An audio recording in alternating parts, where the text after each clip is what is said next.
Hello everyone, welcome to another video. Now today we're going to be looking at something a little bit different. Today we're going to be looking at the world's first sim racing direct drive base with an external servo rotor motor, the Cammus C5. Now I saw images of this online quite a while ago and it got my attention then, but Cammus reached out to me and asked me if I wanted to try one. Of course I do. But before I show you the wheel, the necessary disclaimer, Cammus sent me this item for free, so I didn't pay for it, although they don't get to see this video before you do, and they've got no input at all in relation to what I say. Now, as I've said a million times before, I'm not a reviewer of products. That's not what I do.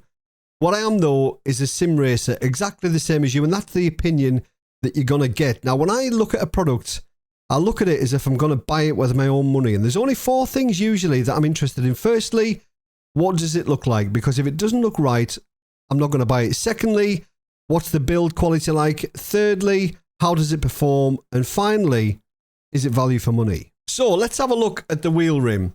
So it's 280 millimeters in diameter. So it's a round rim with a flat bottom. It's got a carbon fiber effect front. It's got an LED display and there's some shift lights at the very top. I think I counted there was 22 buttons plus the shifters, and then there's 3 rotary encoders on the bottom, which I'll talk about a little bit more later on. The shifters, by the way, are the smallest shifters I've ever seen in my life. But they're perfectly placed and they're absolutely fine. They don't need to be any bigger than that. Nice and quiet. Really nice tactile feel when you press them. Really like them. The buttons themselves, I'm not a fan of the A, B, C, D and the arrows. I would probably rather have just had buttons on there. But the more you look at it, or the more you have it in your hands, the better it looks. When you first see it, you think, not a fan of that. But the more you have it in your hands, the better it looks. So looks-wise, I don't mind it. It's not offensive at all. Yes, there are better looking wheel rims out there, but there are worse looking wheel rims as well. Next, we'll move on to build quality. Now, build quality is actually really good. The stitching is superb. The stitching, I'm trying to get it in focus there if you can see it. I'm failing miserably. But the stitching on it is absolutely brilliant. Really, really nice. The rim itself, there's no flaws. The front's in perfect nick. Really good. The back, there's not too much to the back of it though. You can see we've got a USB port, DC input. There's a fan and then some USB-C connectors and a power button. Going out of focus there. Apologies. So build quality, really good. Now next we'll talk about performance. And for that, we'll jump into the sim. So before we take it on track, these are my force feedback settings for this wheel. So I've got it set as a 5 Newton meter wheelbase in iRacing, and the strength is 13.1 or 26 Newton meters, and I have put the minimum force up to 4.8. So let's take it out on track.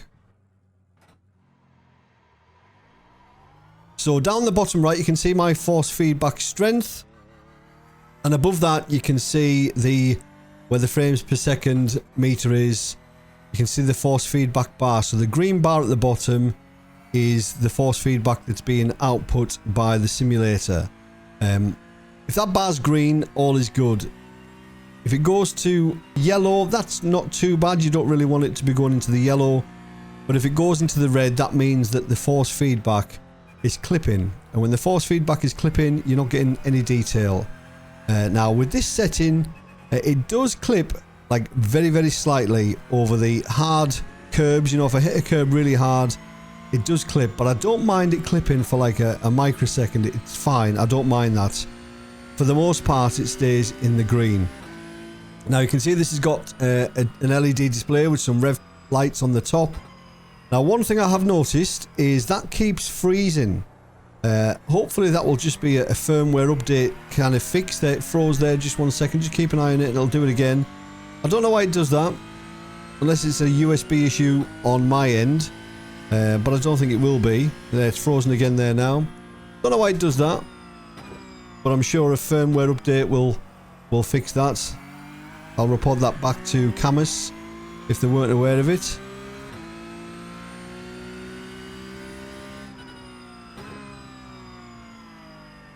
So this is a little bit smaller than, you know, I would expect for a wheel rim of this shape. A round wheel rim, they're normally 300 millimeters at least.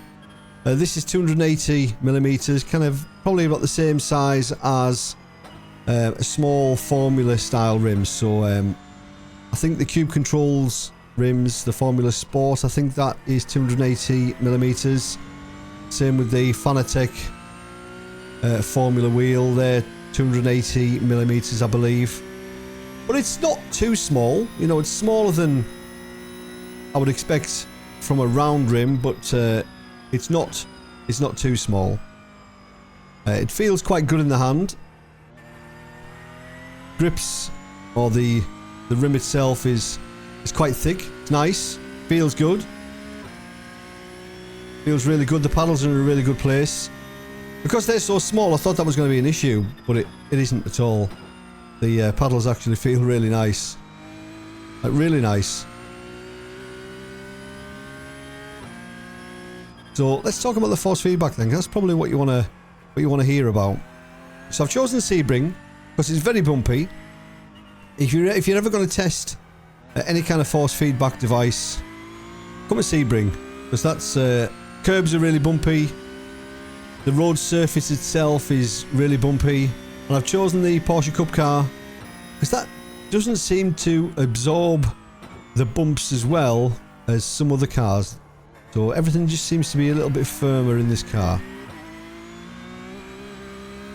So force feedback wise, feels really good. Really good. It's only 5 Newton meters, so you need to keep that in mind. However, it feels more than 5 Newton meters if you're comparing it to something like the Asetek CSL-DD. That's only got 5 Newton meters when you've got the power pack that's included with the wheelbase, and then you attach the wheel rim to it. So obviously the more weight you have on your wheel rim, the more diluted or more dull the force feedback becomes, and it's not as pronounced. But because this wheel rim is attached to the servo motor itself, it feels a lot stronger. And I would compare this to the Asetek CSL-DD 8 Newton meter. In fact, I would say this feels a little bit stronger than that. When you add your wheel rim to the Asetek CSL-DD motor, if you've got the Porsche rim, for example, that's quite a heavy rim, the Asetek rim, so that does dull down the force feedback quite a bit. But because this rim is integrated into the servo motor, the force feedback seems to feel, to me, a lot stronger than 5 Newton meters. So as far as detail goes, well, it's a direct drive wheelbase. All the detail is there, or most of the detail, not all of the detail, I would say. On the curbs, you can see the wheel jolts round and moves round, and all the force feedback's there. But on the grass, there is a bit, you can see it there, but there's not masses of force feedback. But on the road itself,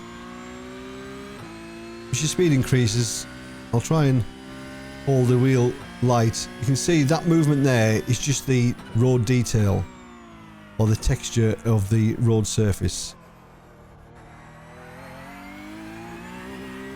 Try and go over some curves so you can see what kind of force it has. So I'm holding the wheel rim as I normally would. I haven't got a slack grip to letting the wheel rim move round. This is how I would usually hold the wheel rim, and you'll be able to see the movement on the wheel rim itself and how much force it's putting out. It's quite a hard thing to demonstrate, is how something feels, but hopefully by seeing how the wheel is behaving in my hands, and I'm holding it normally now.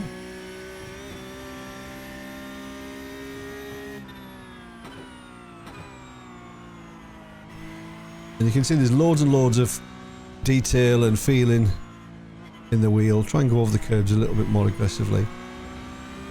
You can, yeah, the force feedback kicks in when you start to slide.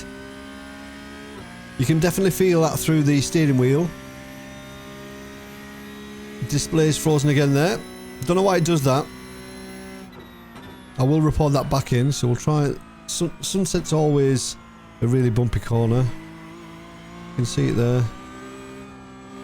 Especially on here, there's a big bump on the left hand side. Yeah, I've got absolutely no complaints with the force feedback. I really haven't. I really haven't. The sliders, a couple of the sliders, I didn't really notice any difference in the software. The software isn't the best for me anyway. I don't think they do a great deal.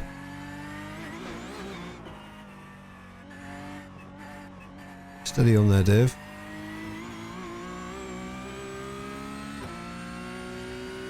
But I think it feels really good. I think it feels really good. I'm trying to compare it to things that I've used before.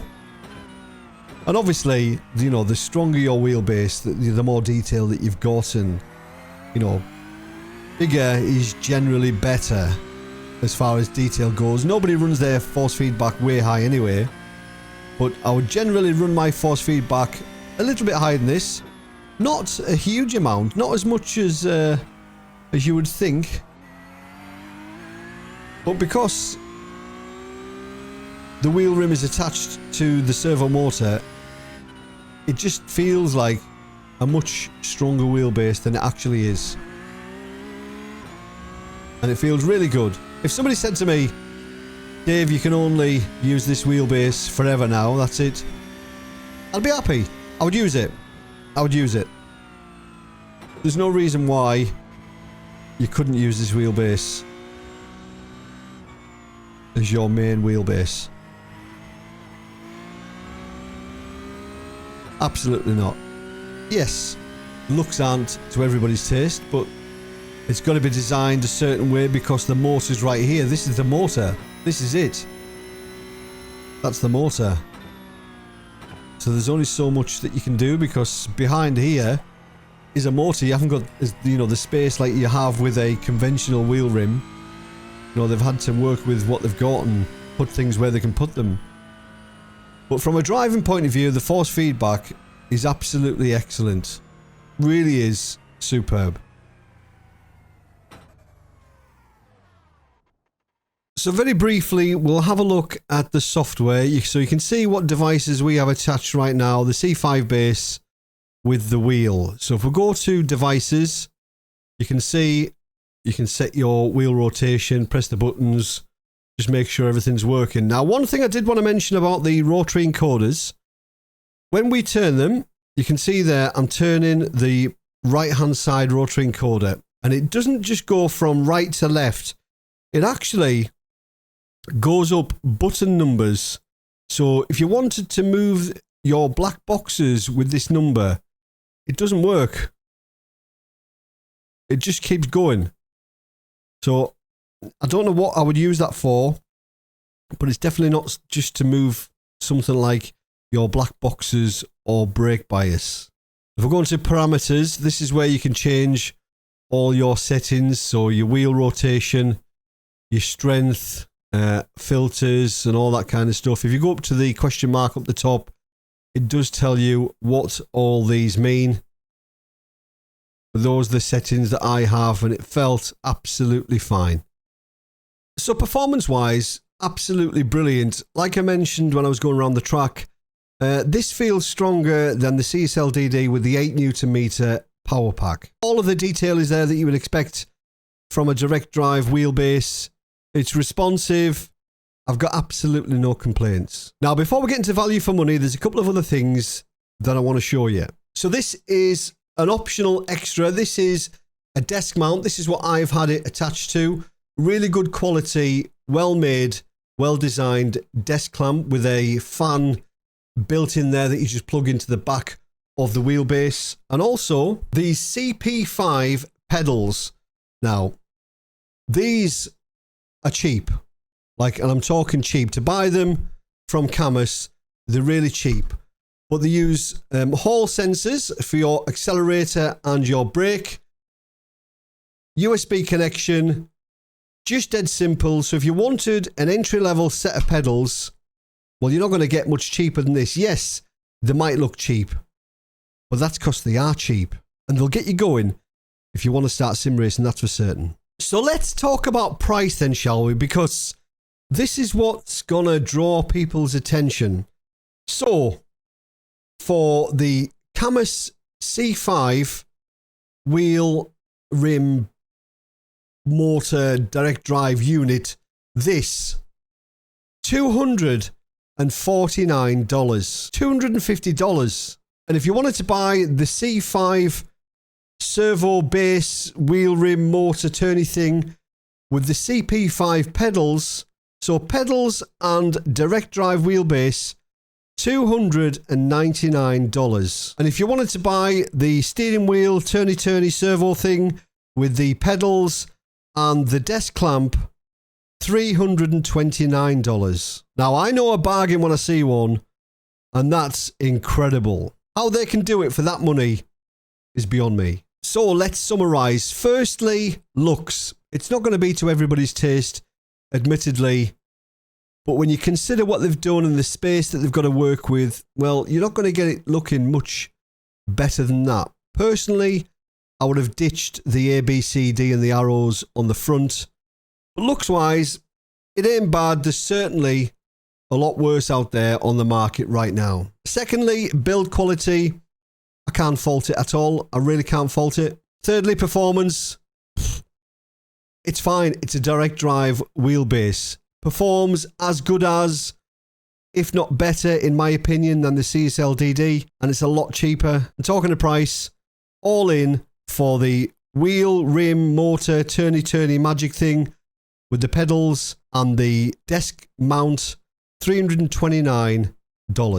But if you're a little bit handy with your tools, well, you'll be able to mount this like that to your rig. These are threaded, these holes, so these would actually mount on top of your aluminium profile. So you might not even need the desk mount. And that alone, $250. So if you are interested in these products, there is a link down below in the description. Now, Cammus have been kind enough to give me an affiliate link. So if you buy one of these through that link, I'll get a small commission. But if you use the code DaveCam, you'll get 5% off. So it's cheap, but you'll get it 5% cheaper. And if you use that link, it all helps keep these lights on and the wheels turning. But would I recommend it? Absolutely, no question. If you haven't got a direct drive wheelbase, I think this would be your perfect starter direct drive wheelbase. The only downside is you can't change the wheel rim. So if you don't like the look of it from the off, well, maybe don't bother. But for the price, everything considered, I think it's an absolute bargain and I would definitely recommend it. But as always, thanks for watching. Have a great week. See you later. Cheers.